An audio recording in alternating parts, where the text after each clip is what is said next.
Good evening and welcome to the midweek edition of the State of Business on Art Television. I'm Nishani Piquera. Let's first take a look at tonight's top stories.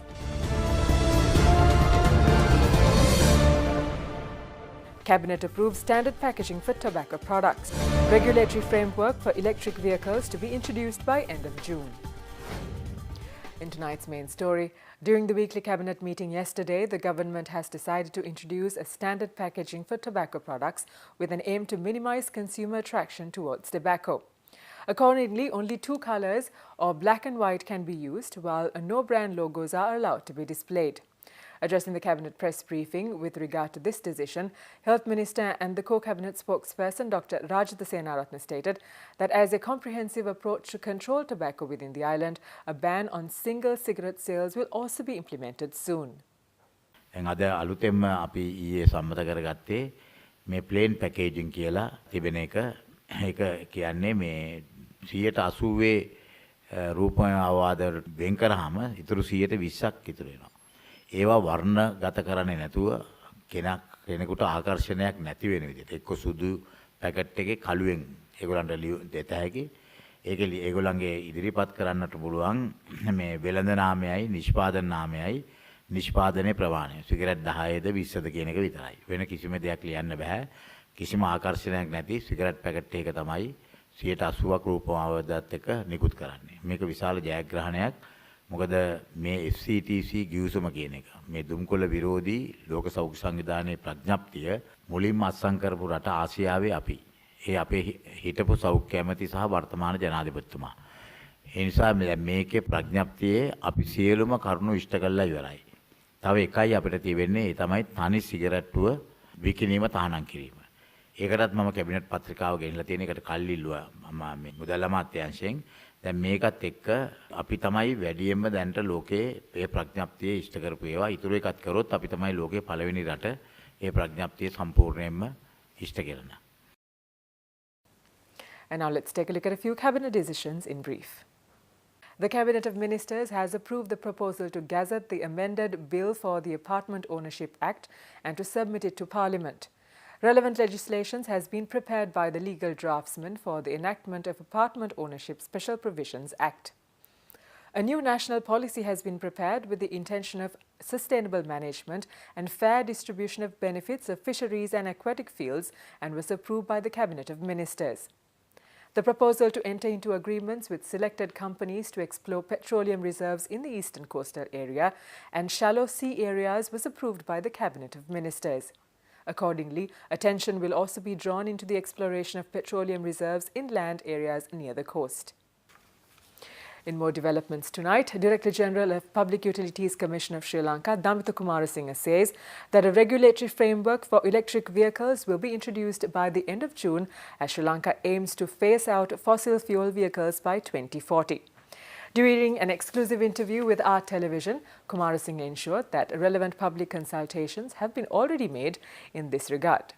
Actually, now the electric vehicle population is growing not only in Sri Lanka but all over the world, and some of the countries have already decided that after a certain period all vehicles will be electric vehicles, including Sri Lanka. So, Commission has already done a public consultation on the determination of the regulatory framework, and as we elaborated at the public consultation also, the regulatory framework should be in place by end of June this year. Now the international consultants are working with the Commission, and also all the experts and stakeholders have expressed their views on this regulatory framework and how it should be structured, and we are in the process of preparing it, and I think by end of June regulatory framework should be in place.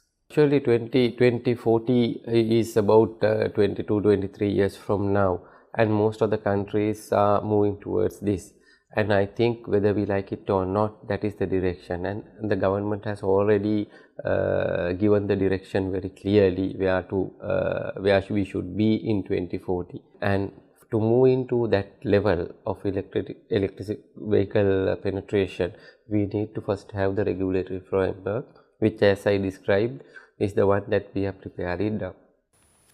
Speaking further, Damita Kumarasinghe stated that Sri Lanka is looking to increase renewable energy shares in generating electricity, which will also result in attracting more foreign direct investments into the country.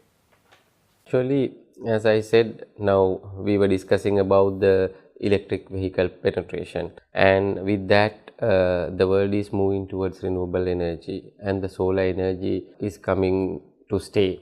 So lot of developments in solar energy, the wind energy and other renewable types of energy. So in Sri Lanka also we expect the renewable energy to take the lead into the future. So with that there will be lot of opportunities for investors to invest in the renewable energy sector for as generation options, as well as now there are natural gas power plants also coming up, and the Sri Lanka is expected to find natural gas in the Mena Basin also.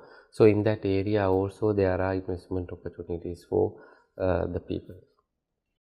Time for us to take a short break. Do stay with us for more news when we come back.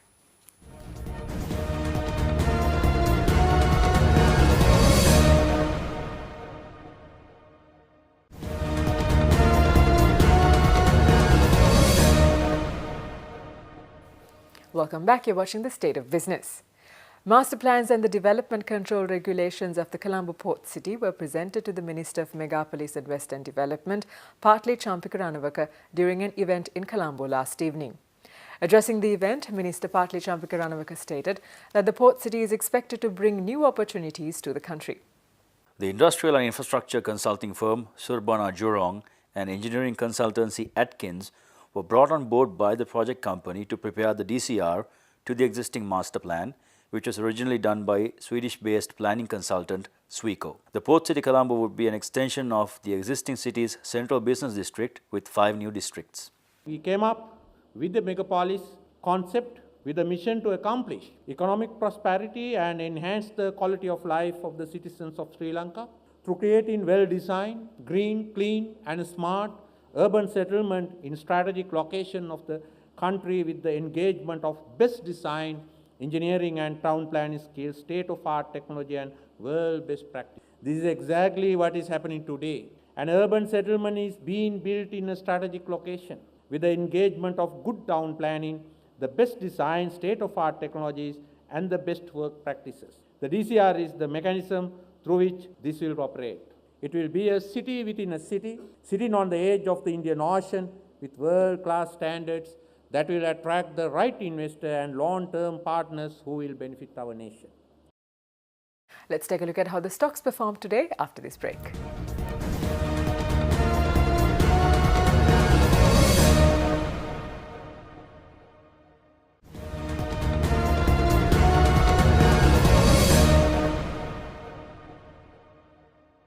Welcome back to the show. Trading at the Colombo Stock Exchange ended on a positive note today. The All Share Price Index gained 11.34 points to close at 6,451.17, and the S&P SL 20 gained 10.34 points to close at 3,666.95. Turnover was 533 million rupees and 16.3 million shares were traded. Up next are the day's forex rates.